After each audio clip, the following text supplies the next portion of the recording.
All right. Hello, everyone, and welcome back to this week-long program that we're having for the SCIC during the Long Beach Gives initiative that's happening right now.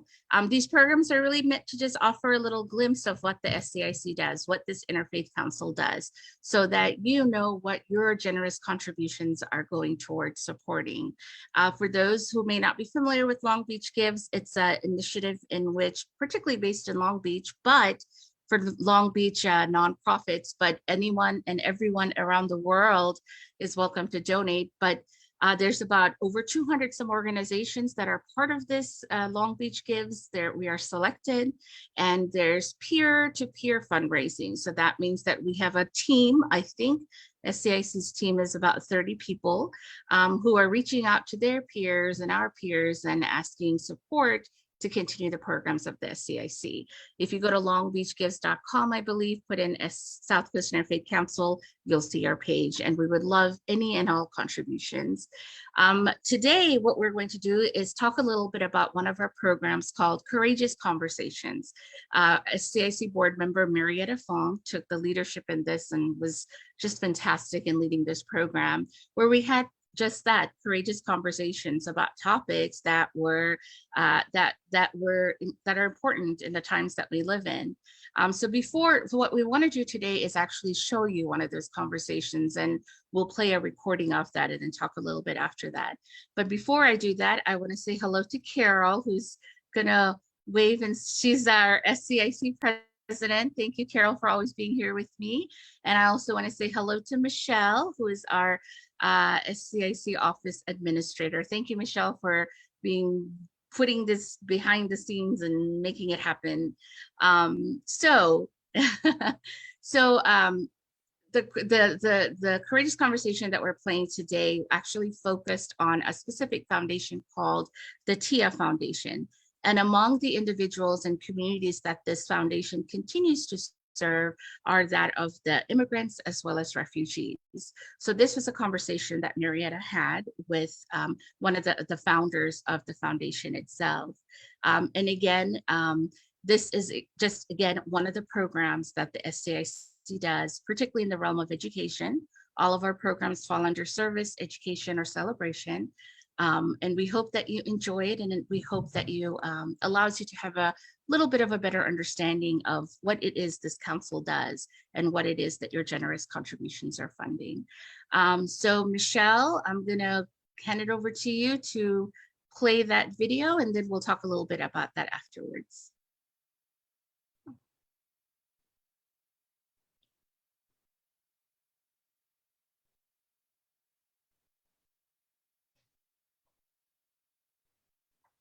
And while Michelle is showing that video or finding that video, I will say that we are very excited that this year we once again have a $10,000 matching fund. What does that mean? That means if we raise 10,000, then we have a generous donor who will match that so that it's, double what we raise. So right now we're just about, I think, we're about a little around $6,000 that we still need. So we would love for you to contribute any amount. No amount is too small, and certainly no amount is too big. So we would love to unlock that matching fund as well. Michelle, are we good?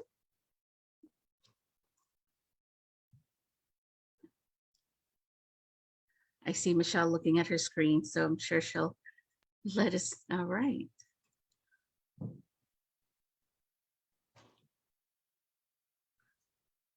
Glad you're with us today. This is the series called Courageous Conversations Over Coffee, sponsored by the South Coast Interfaith Council.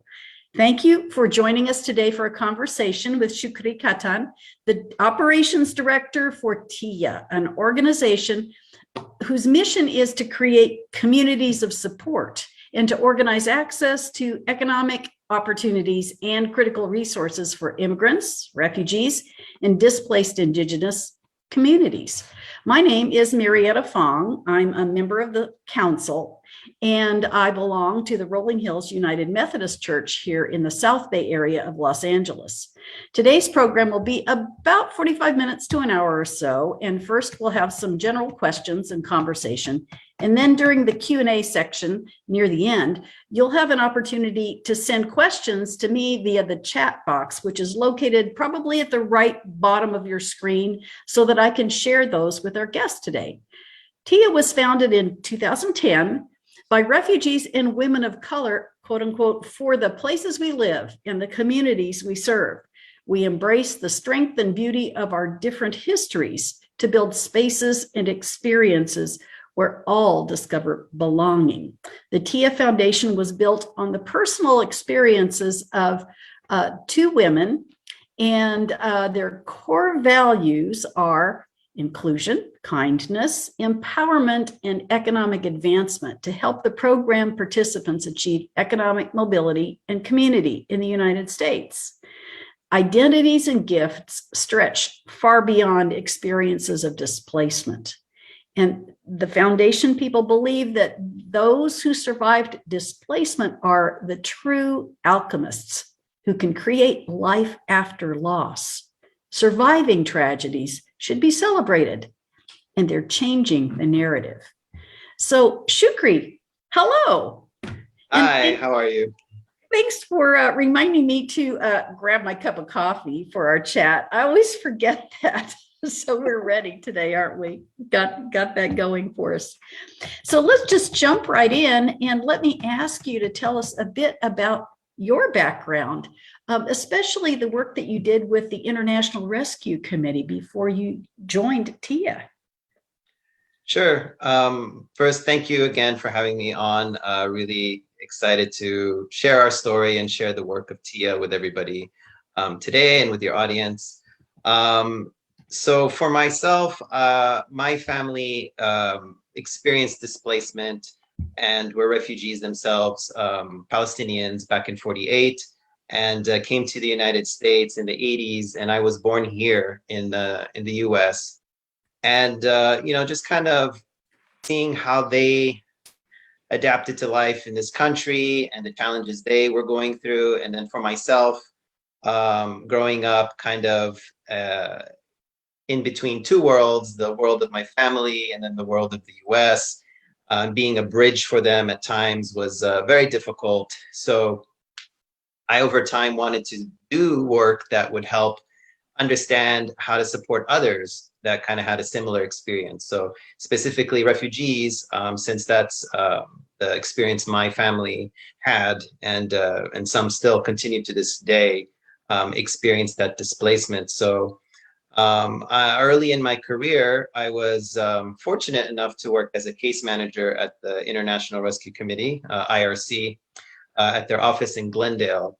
And my role there was case manager. So I would be responsible for the first 3 months or 90-day period of resettlement for refugee families coming to LA or Orange County. And this was in the early 2000s is when I first started this work. And at that time, we were resettling a lot of families from Iran. There were religious minorities fleeing the country. We would help them with family reunification. And I was also working very heavily with the Iraqi community. So at that time, we had a lot of refugees fleeing Iraq after the occupation in the early 2000s. And I had worked with them and several other communities of refugees that were coming into LA through the IRC. And I did that work for probably 3 years, a little over 3 years, and learned a lot. I learned a lot about what it takes to help families resettle, what are the first steps that they need to take in order to get their paperwork in line, registering their kids for school, finding them employment. It's a lot, and it's condensed in a short amount of time, and then you're on to the next family. And I had maybe up to 40 cases a month that I was working on at that time. Oh my goodness. I have to ask another question. If you had 40 cases a month that you were working on personally, was there a group of people that were supporting each one of those families at that time? No. At that time, I think there was maybe five of us who were case managers, and each of us had an equal caseload. And it was up to us. And we had only one other staff member that was responsible for finding employment for all of our families. So she was maybe the hardest working one. I have a comment in the chat. Wow. And I echo that. Oh my goodness. Oh, well, so tell us more about TIA and how it got started. How did that get started? Who was involved in that and why? So TIA was founded by Maimuna, who's also my wife, and her mother, Olia. And they themselves are refugees, Ethiopian refugees. They came in the 80s. Maimuna's family, her parents met in a refugee camp in Somalia. That's where they got married. That's where Maimuna was born. And this was in the early 70s, early 80s, around the time of civil conflict in Ethiopia. And they were resettled by the IRC, coincidentally, to San Diego, and lived in Orange County. They moved to Orange County for different opportunities. And Maimuna and her mother were always kind of involved in supporting new families coming from East Africa specifically. Maimuna's mom was assisting resettlement agencies with interpreting. So specifically people coming from Somalia or coming from Ethiopia, she would help. But through that work of interpreting, she saw a lot of families and how they needed a lot of support. One was physical support, so basic items that were lacking in their households, like beds, fridges, dishes. So she would come back and bring those items to them. And then over time, she would just visit the family just to see how they were doing, have a cup of coffee, and just building a community. And would invite her daughter, Maimuna, along with her to do this work. And that was probably throughout the 90s that they did this grassroots work. But then in 2000, as Maimuna got older, she saw that this work could actually grow into something more institutional, into a nonprofit. And she actually studied this as part of her master's degree on how to create this grassroots work into an actual physical nonprofit. And in 2010, she started TIA with her mom as a 501c3. And TIA means my love in the Oromo language, one of the languages of Ethiopia. So it's their way of giving back, showing love for specifically at that time refugee communities by helping them navigate a system that they themselves had to deal with on their own. And so kind of showing them how you become successful here, how do you build community, how do you help your kids, because Maimuna herself grew up here as a child of refugee parents, a refugee herself. So she knew what that experience was like and really wanted to create programs to help the family as a whole, but also specifically for those kids. Wow. Talk about paying it forward, paying it back. That is just such an amazing story. And let me ask you another question that's sort of on the side, but did it make a big difference once they attained the nonprofit status? Did that open up other resources to them that they didn't have otherwise? Yes, absolutely. I mean, as a nonprofit, you're able to accept more donations. There's grant opportunities, sponsorship opportunities. So an increase in funds meant we could do more programs, we could help more families, and take on more issues and needs that we were seeing families encountering. So definitely the funding pools were opened up for us as a 501c3. And then of course there's a strange legitimacy to the work that is attached to that status. You can do a lot of great work, and if you can prove that you're, I guess, approved by the government federally and statewide, people feel more comfortable with working with you or volunteering with your agency. So we saw that, especially that shift of getting more attention and more people to back the work. Well, I know it adds a bit of a burden as far as reporting and some things like that, but it sounds like Yeah. it can really be beneficial. Okay, so tell us a little bit something else about your involvement with TIA. How did you get connected and involved? So it's actually a bit of a love story. When I was working at the IRC, I had a case of a family of 10. There's actually 2 families, total 10 individuals coming from Iraq. And as a case manager, my role is also to greet the family at the airport and then provide them transportation to their home or their apartment that night or that day. So at that time, I only had like a Honda Civic. So there was no way I was going to fit 10 people and all their luggage in my car. So I naturally had to look for support. And at that time, I was trying to see what organizations were in Orange County, because that's where the family was to be resettled. And I came across a few, but it was Tia, or actually Maimuna, that followed up with me very quickly and said that she and her mother could come out that day. The family arrived with their van and transport families down to Orange County. So that's kind of how I first met them. And then at the airport, I was able to meet Aulia and Maimuna in person. And we were able to help the family. But in the mix of all that, got really close to Maimuna, saw what an amazing woman she was and is. And so it was funny because as a case manager, I am supposed to go the following day to do a home visit.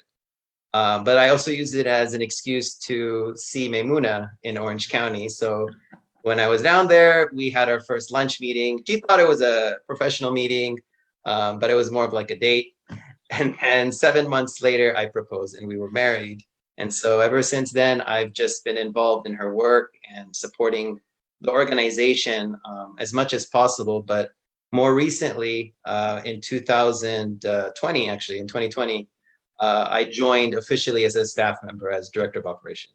Okay. Well, you never know what's around the next corner, right? Yeah. and you always ought to be looking for, I guess, things that are coming around the next corner that are wonderful, positive potentials that you should take advantage of, right? Yes. Yeah. Oh, that's great. Well, thank you for sharing that. Now, where is TIA actually located and the programs? Are they all in one spot? Tell us about that. So our main office is in Santa Ana. So we have a physical address there. We host some workshops, and definitely like registration takes place there with new families. Our case manager is based there and does a lot of his work. Most of our programs still are a bit virtual and in public areas. So we tend to host in parks, community centers, or through Zoom. Especially with our career placement work, a lot of those one-to-one meetings are done either over the phone or online. But we also have a presence in Los Angeles. We've been building our work here. Specifically, we have our social enterprise in LA. The restaurant for Flavors from Afar is located in Little Ethiopia. We don't have an office for TIA yet, but we're working on it. And we're hoping to open something as soon as early next year. Oh, that's fantastic. Well, we certainly wish you well with that. And who knows, maybe there'll be some collaborations and resources that will evolve from this meeting today. That would be great. Yeah. So you really serve people in the Orange County area, the LA area. That's a really broad spectrum. Yes. The majority of our families are in Orange County because that's where the work initially started. So I would say 80% of the households that we serve are in OC, but we are seeing a growing number in LA, especially with a lot of asylees coming in and new refugee families that have arrived from Afghanistan. We've seen an uptick in registration in LA County. So we're just trying to accommodate that. But yeah, most of it is in OC, but we're trying to spread a bit further now. Okay.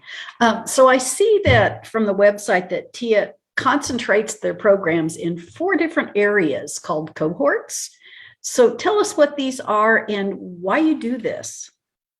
So we wanted to address the most important needs that we saw in our families, and breaking them up into cohorts, we wanted to try and enroll smaller groups of people together to work in programs that would serve them. So not only to provide the service, but also for them to build community.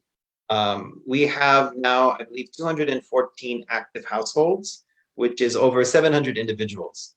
So we wanted to find a way to really serve each person, each family efficiently by condensing it down to cohorts. So cohorts gives us an opportunity to work with people in groups across the year and give them the attention that they need.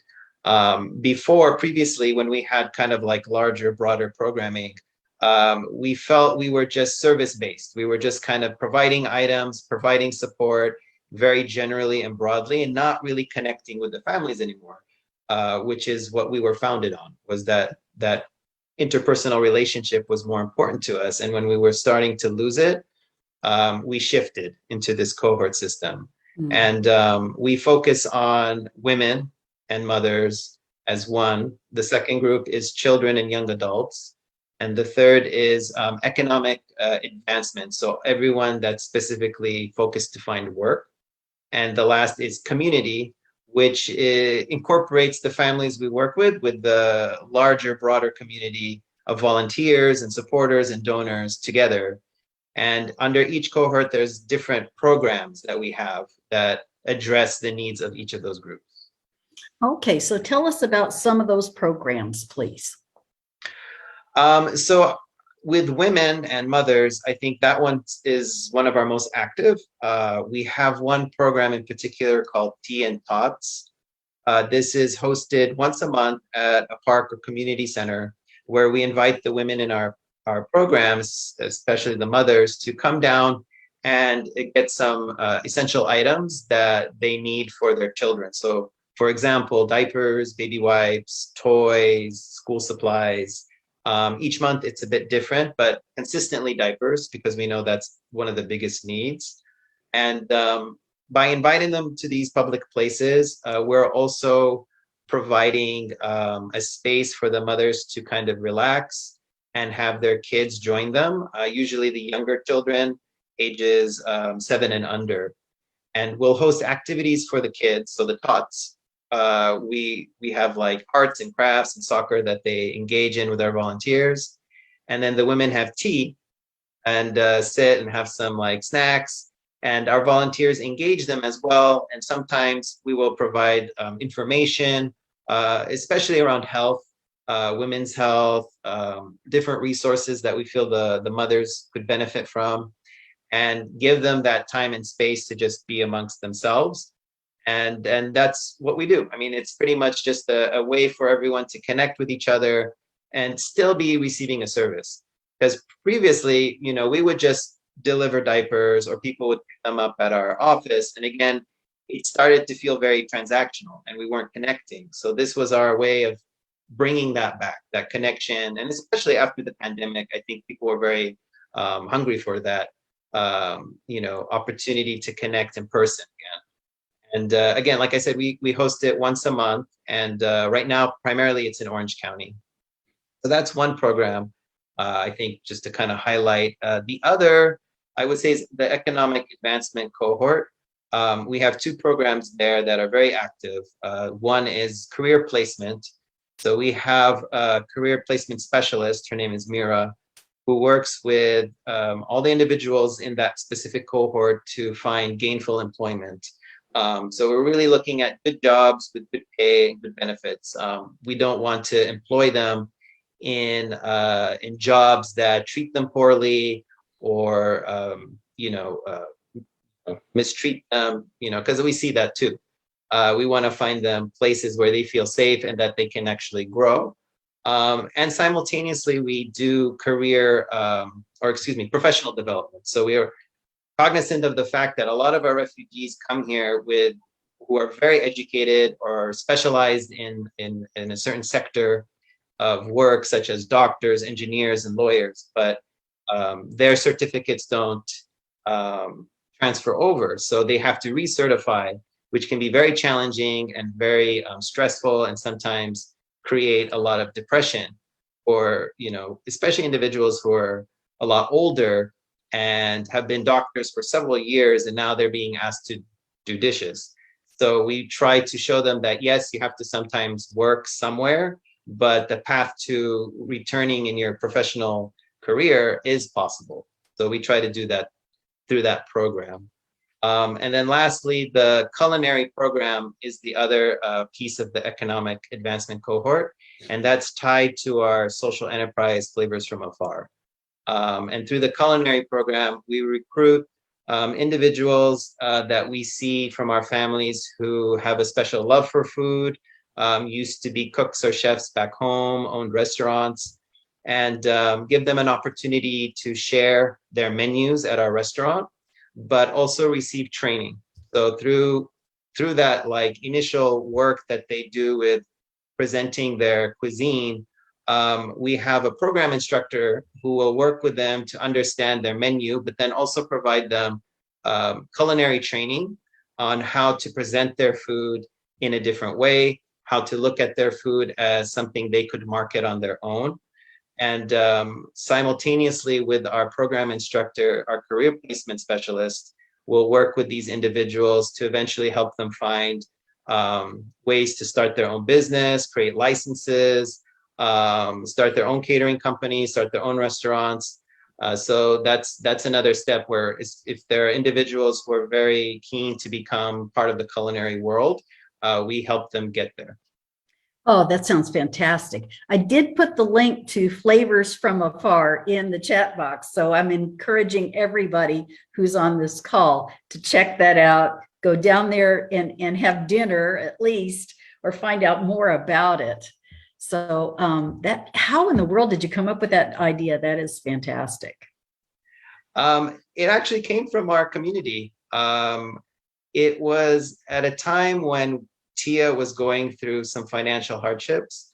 I would say 2018, 2019, we struggled financially due to changes in, you know, the government, and financial pools of support that we had relied on were drying up, because under the Trump administration, we saw refugee resettlement pretty much drop to zero, which meant so did the funding. And as a result, we lost a lot of our resources. We were down to one staff member at one point. So it was a really tough time. And I know Maimuna was even considering closing the doors. But the families really stood up and said, you know, we want these programs. What do you need? How can we help? And through conversations with various people, they pretty much presented the idea of, you know, you have tons of people in your community who cook amazing food from across the world and are actually cooking and selling their food on the side to like local neighbors and family members. Why not use and harness this talent and have it be a way to support the org? So that's what we did. We started by hosting auditions for about, I think, 12, 15 people from the community to be our first caterers. So at the beginning, Flavors from Afar was a catering company. And we hired I believe five or six of the 12, and each of them presented a different cuisine. So we had Somali food, Afghan food, Syrian food, Iraqi food. And we're just kind of giving these cooks opportunities to do jobs around Orange County and LA. And over time, it started to really like catch. People were interested, and Maimuna got an opportunity to open up the restaurant in Little Ethiopia. So at that point, we saw Flavors as an opportunity to raise funds, and then eventually, as we grow, and you know, the restaurant industry, it takes time to really get on its feet. We opened during the stay-at-home orders. So very bad timing, especially for a restaurant, but we're still here and doing very well. And once profit begins to grow, 40% of that will go back to programming at TIA. So that way we constantly have financial strength and support for ourselves, so becoming more self-sufficient. That's great. And it's so good to know that A, you survived, and B, that the profits are coming in and things can only get better, right? I know Yes, we it's hope a so. tremendously challenging business to be in, even with if you're just doing it for other reasons. But oh gosh, congratulations on that. Thank you. I'm going to ask you another question, and that's about one of your specific programs that you talked about, the career placement, including the entry-level jobs opportunities that are there. So can you give us some examples of some kinds of jobs that people have been able to find? And here's a big question. Do they all require some level of proficiency in like English or Spanish? And are there any that don't require language proficiency or literacy? We try to look for opportunities that our families can apply for, whether they are English proficient or not. So there's a few jobs. So for example, we've done a lot of work with helping folks get jobs as security guards. That's a pretty, good profession for those who have limited English. They don't have to be very proficient, but know enough to kind of communicate.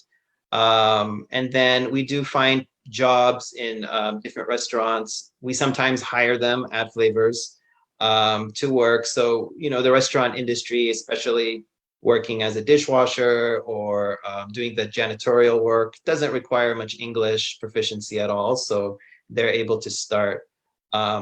We have a lot of relationships with different employers. So construction industry is a big one. We actually are able to place a lot of people with apprenticeships first, and then they are eventually transitioned to doing work. The ones that do require English, we have relationships with software companies that are always looking for people to work at their industries. And, there's sometimes like entry level positions. So they don't require too much background, but at least some understanding of tech. And then we found jobs through the medical industry as well. We have some contacts there for our clients who are looking to recertify as nurses or doctors. So they have internship opportunities where they're learning the trade and getting experience as they're also pursuing their degree so they can work again in the medical field. But it's always growing. Again, we have a fantastic career placement specialist. Mira's looking for new opportunities, developing relationships with new employers every day. I'm always trying to keep up with her. So I think she's doing a great job. And we're a bit lucky because at this time there is a lot more job opportunities available. Because for whatever reasons, a lot of people aren't going back to work. So there's been job opportunities that we've been just jumping into and developing these relationships with employers with the understanding that they're hiring refugees. And I think they're more inclined to do that because they either want to give back, they want to support, they want to help in some way. So that's kind of our pitch, is how we were able to get a lot of people to work with our refugee families. And I imagine they really understand, at least some of them, the benefits of hiring someone who's a refugee, because you've got that tremendous desire and that tremendous ambition that's there. These are Yes. Usually people who have gone through a lot to get where they are and have great hopes and aspirations for the future, right? Yes. Yeah. There's a question that's come up and it says, does TIA offer language support? In other words, translators, interpreters, and language lessons, ESL classes, anything like that, or connections to those resources? Yes, we do. So we have another program that's directed towards the women. It's called Coffee and Conversation, and that's about building English vocabulary and conversational skills with a group of people. We have an ESL instructor that meets with them once a month and pretty much just helps them to speak and learn the language. We also do volunteer mentoring, and a lot of our mentors will establish one-to-one relationships with families and also incorporate English lessons. So really helping them to speak is our priority. There's various resources at community colleges where you could learn English at a more academic level, so like the grammar and spelling. So we feel that's already available, but to speak, it's harder. So we try to provide that as a service, and specifically for the women, because we see that many of the mothers tend to stay home. They stay with the family, they stay with the kids, so they're not using the language and they're not really practicing. So we want to make sure that they're learning as well as everyone else in the family. But we also provide interpreting services in-house. So we have a case manager from Afghanistan who speaks Pashto, Dari, and Farsi. We have people who speak Arabic, Somali, Swahili, French, Spanish. So we have different people on our team who are able to interpret and provide translation support. So those are actual permanent staff, so to speak. Yeah, either staff or board members who step in. Okay, so staff or volunteers in both of those areas. And I assume for people who need that formal education and want to take those community college classes and so forth, you probably connect them with the ways to find those resources, right? Help them enroll and. Yes, absolutely. Yeah, we have relationships with a few of the local community colleges, and specifically Irvine and Anaheim, and we'll develop like either referral systems or provide the resources to our families. Okay, that's wonderful. So let's see, let's ask about the challenges. I mean, we can imagine funding challenges and things like that, but what are some of the major challenges that you have, and maybe some of the ways that you find that you haven't already described of meeting those challenges in creative and in innovative ways? One of the biggest challenges that we've seen right now is housing. Many of our new families are struggling to find affordable housing. There's been an influx of Afghan families that are now or were staying in motels because of the delay in finding proper units for their families to stay in. And there's various reasons for that, the difficulties and challenges resettlement agencies have had with finding apartments. I know a lot of our, local community organizations and some of our partners are actively working on this issue. For one example, there's the Afghan Refugee Relief Coalition. They've really stepped up and helped try to address this issue. And we've worked side by side with them on a few occasions to help with housing. But it's been a very difficult and daunting experience for us. We're not traditionally set up to help with that. But we've come across now a few cases that are experiencing homelessness. We've had some families in shelters. And these are not just from Afghanistan. I mean, families we work with from other parts of the world, just they can't find a place to stay in Southern California. And our way of addressing it is we're trying to create now an in-house program and hire a housing specialist so that we can work with our partners who do housing and support them in ways to, address this challenge. Because there's groups like Families Forward that already do housing, but they provide housing, for all homeless in Orange County. But they're now seeing an influx of refugees coming to their doorstep. So we're trying to see, well, how can we help them with working through the challenges they face with that community? And then on our end, how can we really create relationships with property managers, individuals that want to open up their homes or open up like a room temporarily to house these people who are just struggling.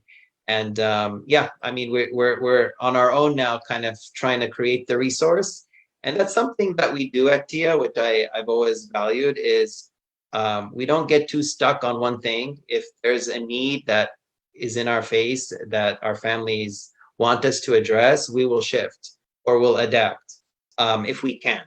And if there's programs that people don't need anymore, then we'll put them to sleep. So we're always like trying to find ways to be up to date with the needs that our families have. And right now, housing has been, and unfortunately, I see will continue to be an issue that we have to address.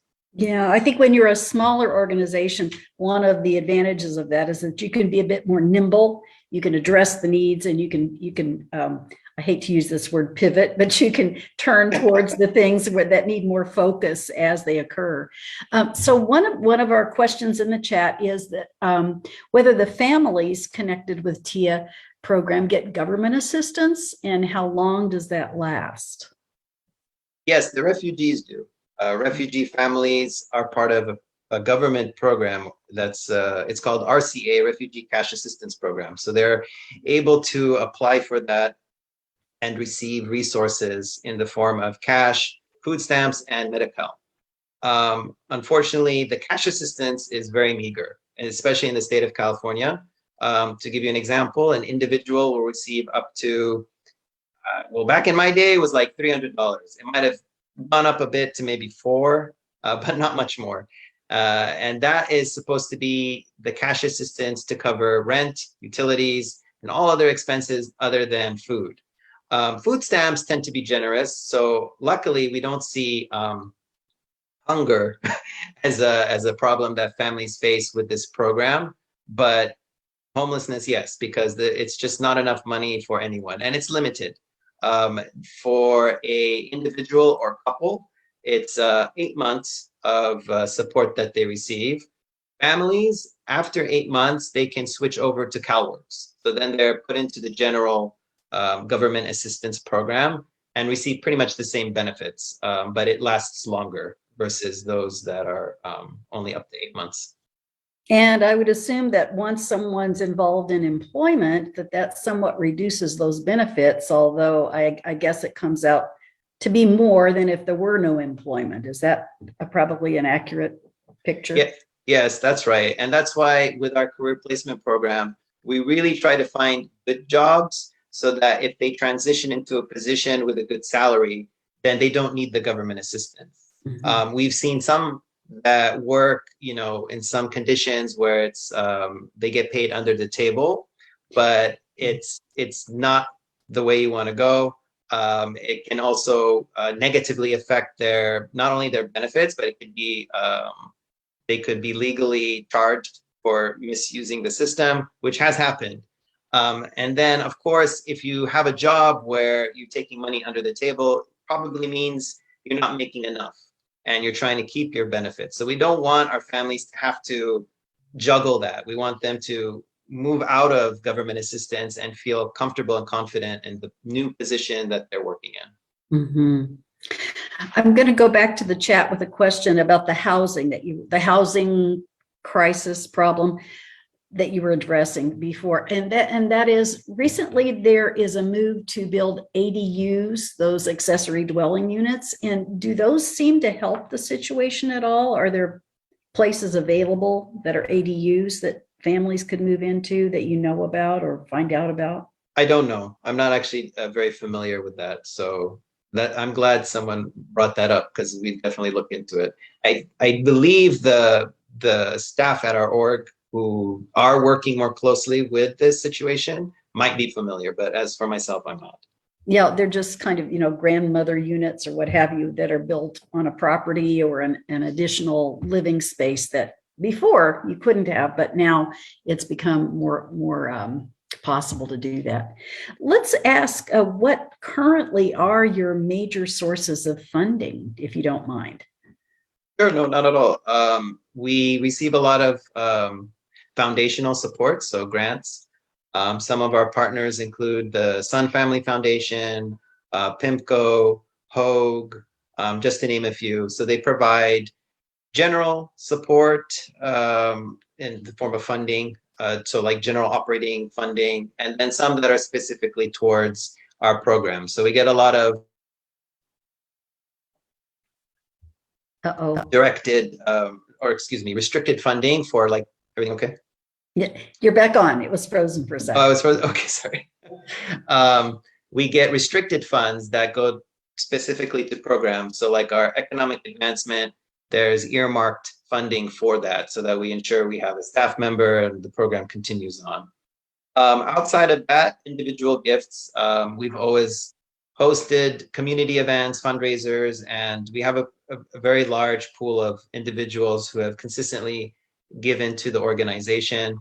And then, of course, once it's ready, the social enterprise will be the next source of funding that we're looking to. We don't do government contracts anymore. We went through that experience and are done with it. So that's why we're shifting our focus towards community, towards different family foundations, and then the social enterprise eventually. Is that focus more in the Orange County area, or do you have some good connections and resources in Los Angeles as well at this point? Primarily, it's in Orange County, especially with the foundations, but we're breaking ground slowly in LA.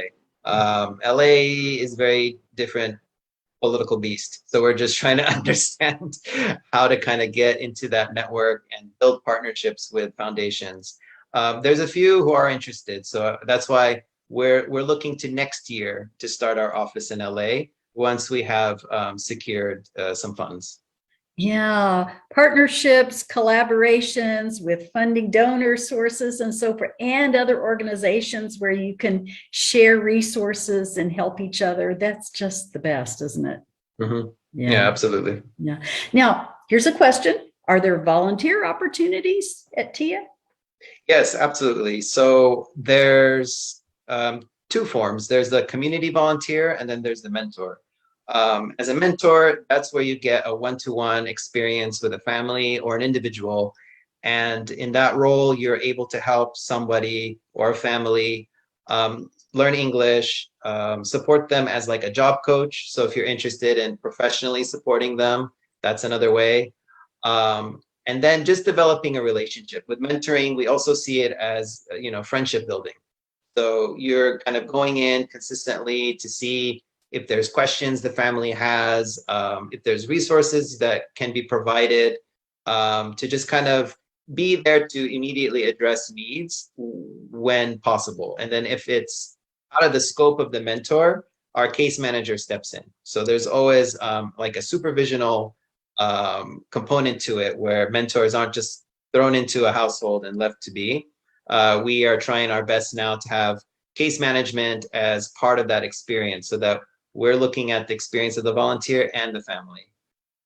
For community-based volunteering, that's where we invite people to come to like tea and tots, to volunteer for one day, but either hosting activities, working or speaking with our families about different resources or information.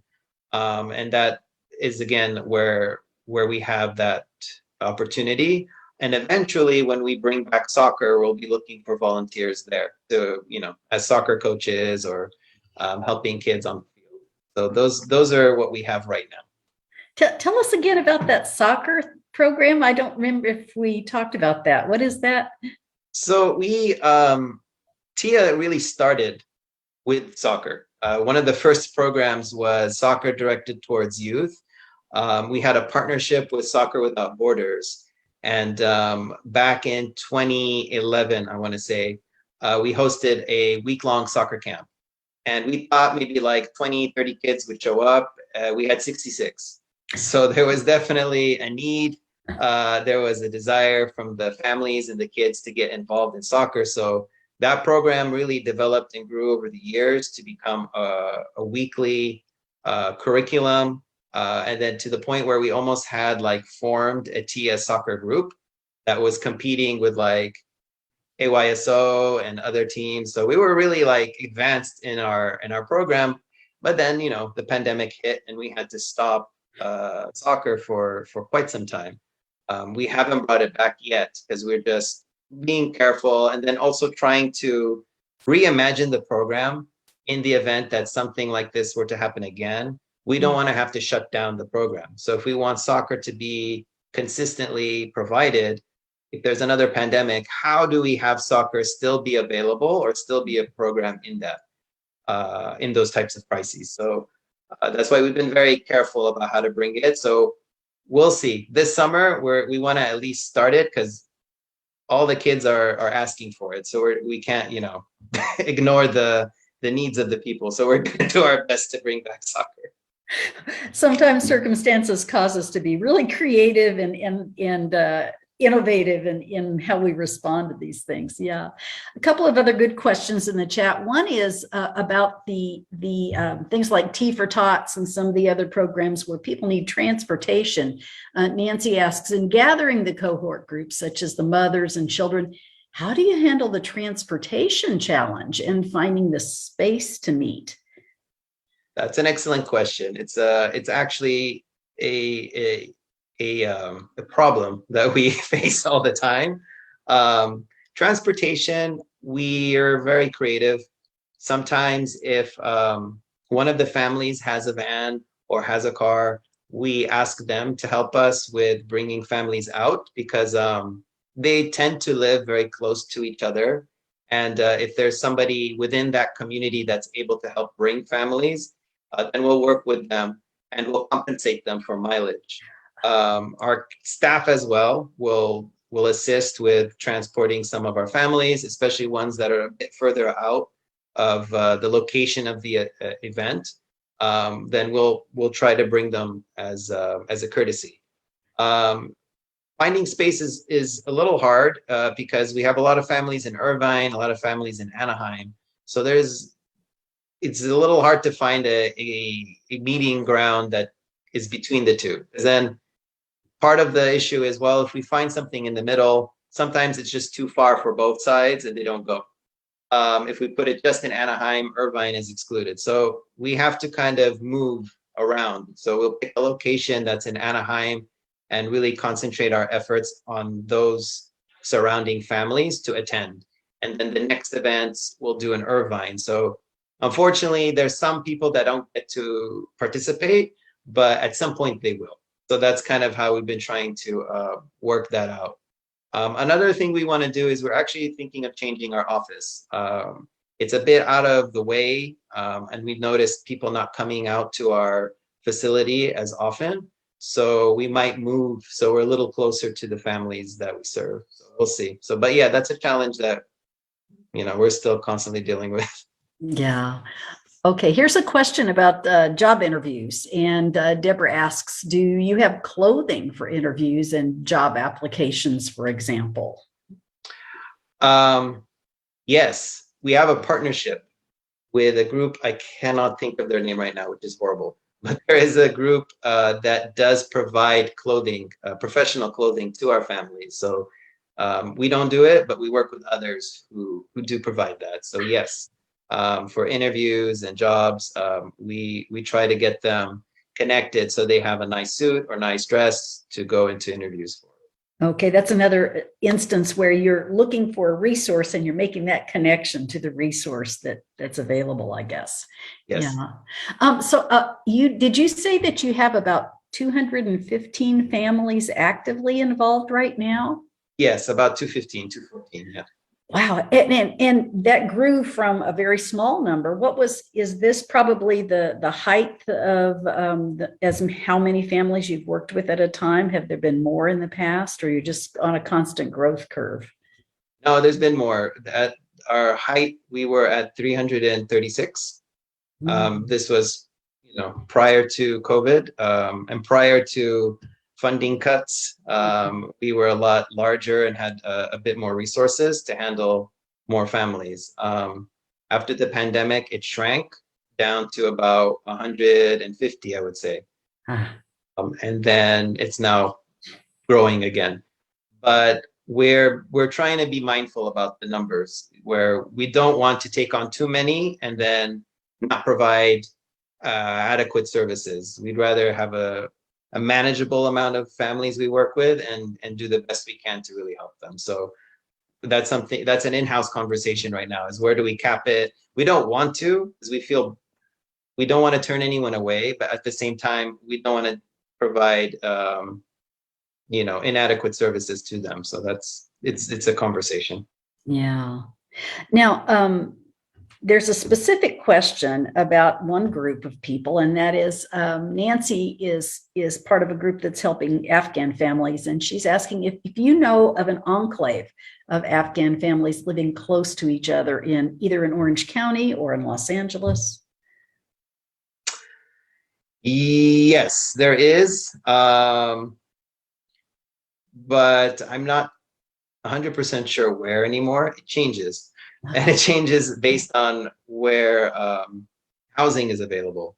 So there's been larger groups growing in Anaheim, specifically by, I want to say,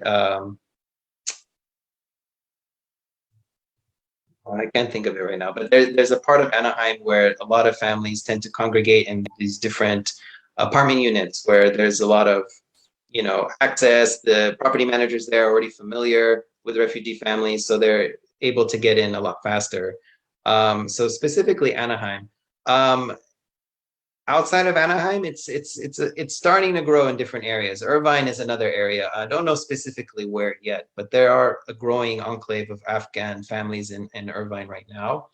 In LA, it's the Valley, the San Fernando Valley, like Reseda, and now even Santa Clarita. Like there's a growing number of Afghan families. So yeah, sorry, I'm not very helpful with that question. No, that's okay. I imagine that's a pretty dynamic thing. I imagine that it's kind of in a state of flux because as people find a place to go, other people find that place or somewhere in that vicinity, and it's something like, oh, my family moved to California back in 1920, and so a bunch of us followed that kind of thing. And there's a lot of secondary migration happening too. So some families, once they kind of get a sense of life in Southern California, and if it's a bit difficult, they will move. So they're moving to different states.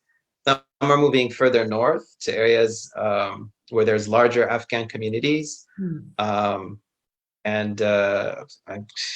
sorry why I can't think of my geography right now. There's another city closer to like Sacramento, Northern California, where there's a very large Afghan community. And I know there's been families moving up there.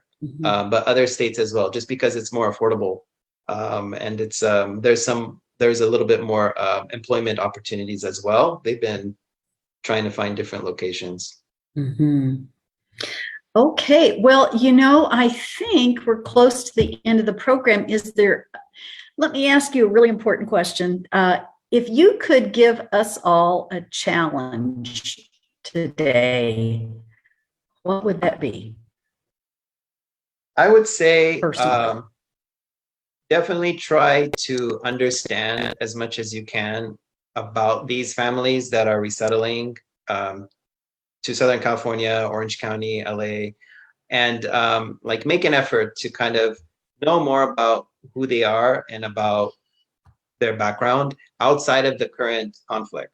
I think a lot of us are glued to the TV screens and we know what's happening right now. But these families come from countries that have ancient histories, that have very rich culture and traditions, and those don't get highlighted all the time. So I think it's up to us as community members to make an effort to know where these families are coming from, what is their histories, what is the food they eat, what is the language they speak, and to respect them and to provide respect as the first engagement, being on level ground with these individuals, even though they've suffered and they've experienced and continue to experience trauma. A lot of these individuals are educated, are survivors. They're fun to be around. They're comical. They love music. They love art. There's so much dimension to all of these individuals. We should not focus only on their suffering. I see sometimes there's also an infantilization that happens with our clients where people come in just to save the family, but they need more than that. They need to be treated as equal partners and to be respected as such, because they need to see that their growth and development in this country is as open and that they have as much opportunities to be successful as any one of us. So I think that's something we can all do, is by trying to carry that message when we talk to these people, and to always make an effort to understand them, because believe me, they understand a lot about the US. Before they come here, they've studied what the US is, they have their own cultural orientations, and they're very knowledgeable about this country. So we should try to know about who they are too. Because when it comes right down to it, each of us as a human being with family, with background, with loves, with history, and with something valuable and wonderful to contribute to this community, right? Yeah. Well, I can't thank you enough, Shukri, not only for being with us today and sharing all of this. I did put the TIA website in the chat, so I encourage everyone to check out that organization. Your foundation is just phenomenal. What you've been doing with people and what you've been doing for all of us, for the community as a whole, is just exceptionally marvelous. And we're so inspired and so grateful for you to be here.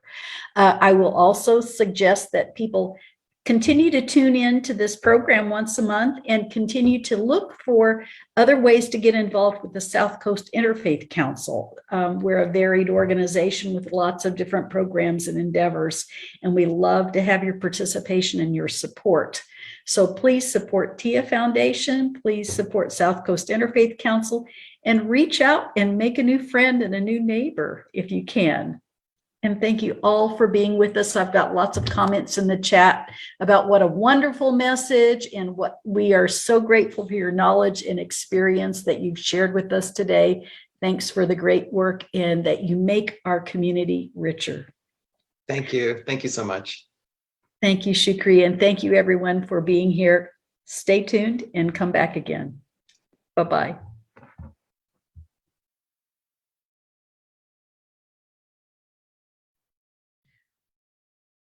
That was fantastic. Thank you for Marietta for leading that conversation, and for Shukri for the work that he and the TIA Foundation is doing. One of the things that we firmly believe in the Interfaith Council is this power of collaboration. And, I think all nonprofits truly believe this, that when we uplift one another, we really uplift our own selves. And so what an honor it was to uplift this great organization and foundation that's serving the community. Again, programs like this Courageous Conversation, it falls really under the education and the service component of the SCIC. And these are the kind of programs that your donations really continue to allow us to have, and to your support allows us to continue programs like this. I went on the Long Beach Gives page just to kind of see where we are. And in the beginning, as Carol, as you know, we have a $10,000 matching fund that that we have still left to unlock, and we're just about halfway there, which is fantastic. So I'm excited about that, Carol. And I think, I would encourage everyone that's watching this now to please, go on Long Beach Gives, look up South Coast Interfaith Council and contribute whatever you can. Know that no amount is too small or too big, and every contribution truly does allow us to continue this invaluable work that we do about creating communities of compassion among people of different faiths and cultures through celebration, through service, and through education. Carol, before we kind of end today, is there any parting thoughts that you would like to share with us as the president of the council? Well, I've got construction going on. Sorry, folks. One of the things that I thought was so interesting about what he said was that this mother and daughter and family that had immigrated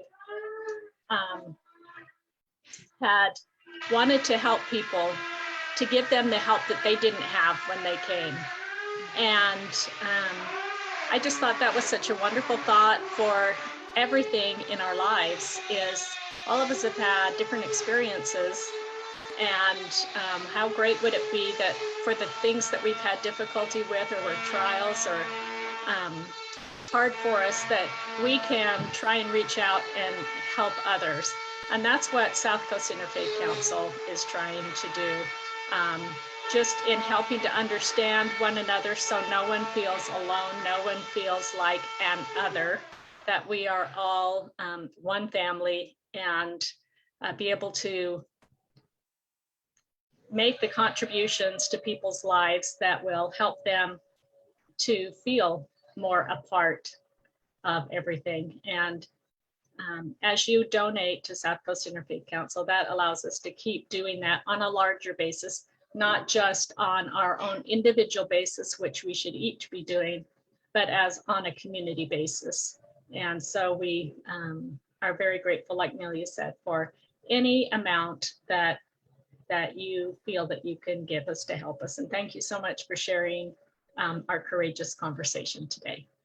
Yeah, thank you, Carol. Michelle, are there any parting words that you'd like to give before we unite again tomorrow sometime? And I think tomorrow we're focusing on some programs that focus on the aspect of the celebration component of the SCIC. But any thoughts from you, Michelle, today? I really appreciate the strength and the courage that the TIA Foundation offers to those who are in a vulnerable situation. And it reminds me that each of us individually and as larger groups, we can look for people around us that might need a little extra help, and be they refugees or a neighbor or someone else. I really appreciate the reminder that the TIA organization brings forward, that each of us can find something to do, and that we as large groups can do something bigger together collectively. Absolutely. No, that's beautiful. And I one thing that resonated in my mind, I mean, Shukri said so many great things, but he was also asking us to not just understand refugees through the lens of what we see in the media and in the news, but that these are human beings. They come with stories. They're, each individual has their own story and their own gifts and their own talents. And I think that's really something as a council, that's something that we really nurture and that we really want to celebrate, that amidst this diversity of people that we have, that each one of us have our unique gifts, and that and it's so important, to learn about each other. And I thought that was, when he said that really resonated with me, and really kind of exemplified what we do in the council as well, where we take the time to build those relationships and to understand each other as human beings and what makes us who we are. And in that process, really connect heart to heart and realize that, at the end of the day, we're one human family, and that's such a beautiful thing.